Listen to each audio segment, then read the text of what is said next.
Today, my grandmother is 86 years old. She lives in a large house. She loves gardening and watching black and white movies on the MC. However, it wasn't always this way. Her life wasn't always this easy. This is the story of her survival and her sacrifice. She was born in a small town in the rice fields of North Vietnam. Her parents never sent her to school because they couldn't afford to lose any help that they could get. When she was a teenager, she met a man that promised her the world. After 2 weeks, she never saw him again. She was pregnant. At age 19, she was a single mother with no family, living in a city, working 3 jobs in order to support her. She worked cleaning houses, she worked as a bartendress, and she worked as an assistant chef. She worked around the clock to provide for her young one, and even worked enough to put her in a private school, as the public schools in Vietnam were controlled by the Viet Cong. She didn't want my mother to grow up knowing that type of propaganda. By the time that my mom was a toddler, my grandmother, she sacrificed again. She started dating, but she didn't have the luxury of just falling in love and being with a man that she loved. She had to know that this man would support both her and her daughter. She asked each one if they would support her daughter, my mom, to go to college. When my mom was 8 years old, she finally found this man. She had been a single mom 8 years, supporting a child, putting her through school from age 3. And it was an American soldier from a little farm in California. They eventually moved to the United States, but she was still working to help support because my grandfather wasn't making very much in the army. Later, here in San Antonio, she started the very first Vietnamese restaurant. She no longer owns that restaurant, but it was her sacrifice of her time, her energy, her youth, even potential love that she gave up just so that her family, my mom, my sister, myself, would have a much better future here in the United States than we would have in that small little town in North Vietnam. First, I'd like to give honor and respect to the first people of this nation in the state of Texas. In 1989, my mother told me that she would be leaving a cruel marriage after 36 years. We sat on her Victorian sofa, and we both made a decision to leave an old way of thinking and an old lifestyle. It was then that my mother took off her beautiful wings, ripping them off her back and placing them onto me, and told me to fly like a golden eagle. And so I did. I ended up in the state of Idaho, the homeland of the Nez Perce, the Kootenai, the Coeur d'Alene, the Shoshone Bannock, Paiute, and Lemhi. There I would find my voice as an indigenous woman, as a mestizo, connecting to my indigenous roots. A voice that had been eluding me since I grew up in Europe as a military brat. My mother would encourage my voice as a filmmaker and as an artist to live in Idaho and tell the stories of the people of Idaho. Such story was Amy Trice, the only woman in U.S. history to declare a war against the United States government to seek the homeland that her people were robbed from. It was then that my mother said to me, "Stay and create and develop. Find your destiny, find your voice." Amy Trice and my mother passed away 11 months apart from each other. It devastated me, but then I knew then that the sacrifice that my mother sacrificed was also the sacrifice that the Aztecs sacrificed for their homeland and for Amy to find a reservation for her people, the Kootenai tribe. Gloria and I sacrificed separation, distance, and time from each other so that I could find my purpose in Idaho What I know now is that the sacrifice that my mother and I both agreed to happened on that Victorian sofa in 1989. I stand before you today, returning back home, a full-fledged woman, Sonia Rosario, the daughter of Gloria, who sacrificed everything so that I would find my destiny and journey. September 14, 1971. Childbirth. After 3 agonizing days of labor, the doctors approached my father and asked, "Who will live?" September 14, 1971. My father chose my mother. September 14, 1971. My father made the right choice. I would have chosen my mother too. September 14, 1971. Against all odds, we both survived. September 14, 1971. Rebirth. I am alive.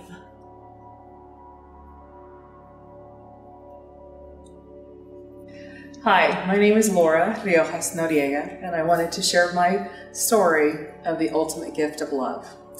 I wanted to talk about my beloved husband, Ruben Noriega. Ruben and I met in November of 1994, and were married October of 1998. Ruben was diagnosed with polycystic kidney disease, and we knew one day he would need a kidney transplant.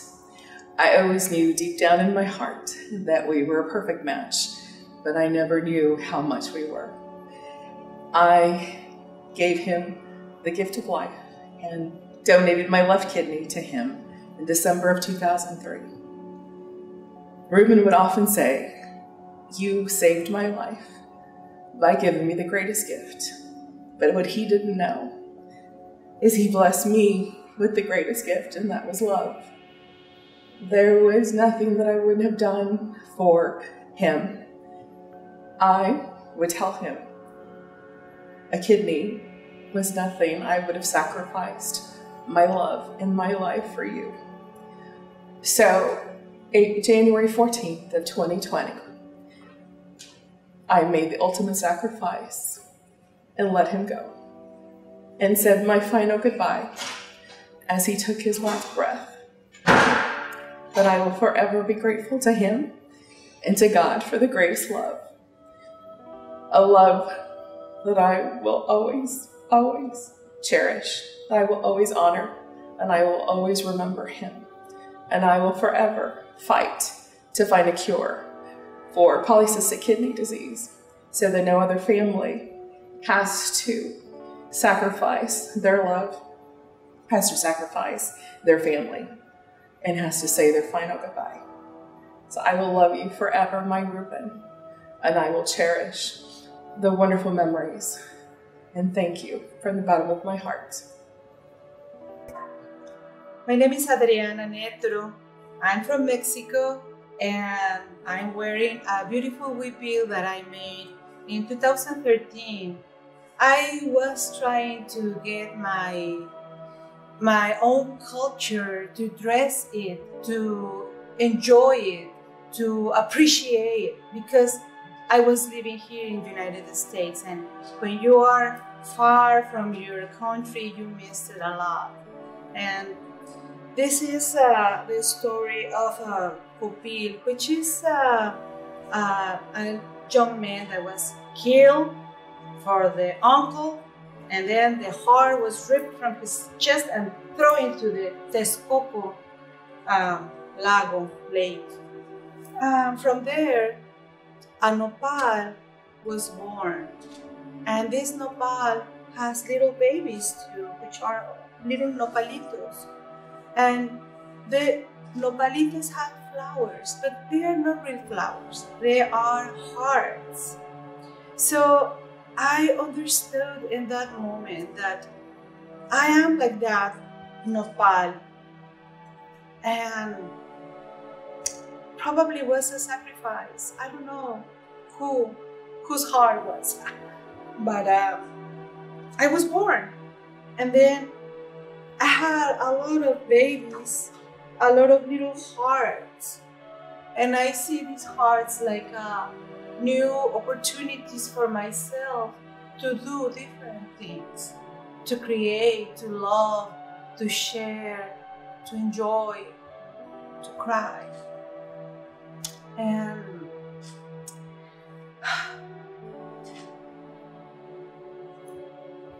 I also have right here an image of this beautiful goddess. Her name is Coyolxauhqui. And as a Mexican woman, of course, I like goddesses. And Coyolxauhqui, I love her story.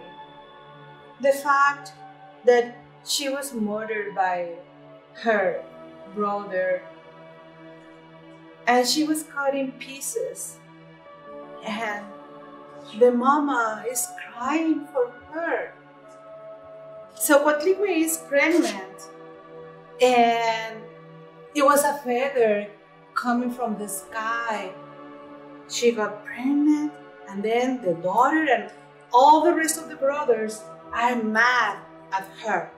So Coyolxauhqui's intentions were to kill her mom. Before she could do that, the baby that Coatlicue has in her belly is born as a grown man. So this soldier, this man with Xilopochtli, kills his sister. She is there all cut in pieces. And then the mama is crying because her daughter. But then Xilopochtli said, "Mama, don't worry about it. I'm gonna fix it." So he grabbed the rest of his sister and put it in the sky. And now she became the moon. She is there. Still, she is in pieces. I identify myself with this goddess because the pain have made me feel like I'm cut. I am in pieces inside. I might look that I am in one piece, but I am not. I feel very close to her. Coyolxauhqui, being a goddess in the sky, had taught me that we can, although we are in parts, we can still function like a one piece. So that's what I am doing. I'm trying to keep it together and keep working in myself. So when I see the nopales, I see the resilient kind of plant that is a nopal. We can throw away a nopal on the street or whatever, and it starts growing roots. And sometimes you can see like a carcass of a nopal, but still it has roots. I want to be a nopal. I want to have roots no matter what. I want to survive. I want to thrive. And I identify myself as a nopal too. I can see my little nopalitos growing. You know, sometimes you see different forms, shapes in the nopales. Sometimes if you got lucky, you have a heart shape or beautiful flowers. I want to be that. I want to have flowers in my life. I want to have different hearts and do all this stuff, beautiful stuff, and feel all what I'm feeling. and give love or kisses or advices or companionship. When I was experiencing the loss of a love, my companion, my partner, I tried to find somebody to fill that hole in my life. But I made a mistake. I made a mistake to just believing. I don't know what it was not what I thought it was going to be. So again, the process of suffering and regrets and bitterness and all this bad stuff was accumulating in my heart. So I just start painting hearts, upside down hearts. And through this therapy, I can tell that it was a therapy. I was just squishing the heart and letting go all the black, all the pain, the bitterness, the too much thoughts, too much, like we said in Spanish, mugrero. So all that things that was just hurting my heart. And it took me a while to empty this heart. So for me, this therapy is trying to clean the heart. I don't know how long it's gonna take. Everybody is different, but in my case, has been almost 10 years that I've been doing this, having these experiences. And through the different projects that I've been part, especially here with Margarita Cabrera, have helped me a lot. Have helped me a lot because I didn't know that I was capable of working with clay. And yeah, I participated in Árbol de Vida and I made this upside down heart. And that piece had also a little dog and some music around it. I think at that time I was getting ready to fly, but I didn't know how to do it. But now I feel like I am ready. I am ready. Because I am in this time, in this moment. I realize this is the time. And I'm so glad to be aware and to be awake. I am awake. My eyes open. Thank you.